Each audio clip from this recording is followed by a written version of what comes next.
அறநிலைத்துறை அமைச்சர் சார். மாண்புமிகு பேரவைத் தலைவர் அவர்களே, மாண்புமிகு உறுப்பினர் அவர்கள் வந்து எவ்வளவு அழகாக ஒரு திரைக்கதையை தயார் பண்ணுவாருன்னு நான் இன்னைக்குதான் தெரிஞ்சுக்கிட்டேன். அழகான திரைக்கதையெல்லாம் பேசிக்கிட்டு இருந்தேன். அதுவும் விவசாயிகள் மகிழ்ச்சியாக வாழ்ந்தார்கள் 5 ஆண்டுகள்ல போற போக்குல ஒரு திரைக்கதை வசனம் ஒன்று சொன்னாரு.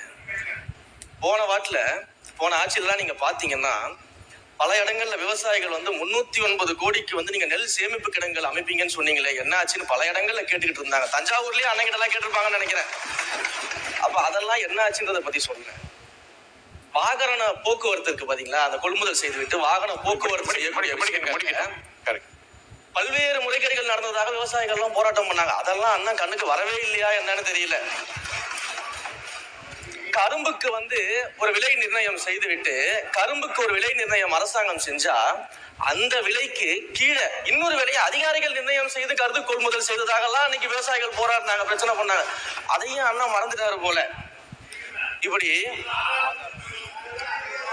ஐயா விவசாயிகள் சொன்னதான் சொல்றேன், இப்படி எல்லாம் நடந்துகிட்டு இருந்துச்சு. இதுல அண்ணா வந்து அழகா சொன்னாரு, யார் யாரெல்லாம் விவசாயிகள்னு சொன்னாரு. அதுல ஒரு முக்கியமான விவசாயி அண்ணன் மறந்துட்டார். எல்லாரும் விவசாயிகள் அண்ணன் ஒவ்வொருத்தரை பத்தியும் சொல்லும் போது ஒரு முக்கியமான விவசாயியை மறந்துட்டாரு. கரும்பு தோட்டத்துக்குள்ள கான்கிரீட் போட்டு நடந்த விவசாயியை பத்தி அண்ணன் சொல்ல மறந்துட்டாரு. அப்ப இவங்க சொல்ற கதையெல்லாம் எப்படி இருக்குதுன்னா, சர்க்கரையை எறும்பு தின்னுச்சு, சாக்க கரையான் தின்னுச்சுன்னு சொல்ற மாதிரி இருக்குது ஒரு கதையெல்லாம்.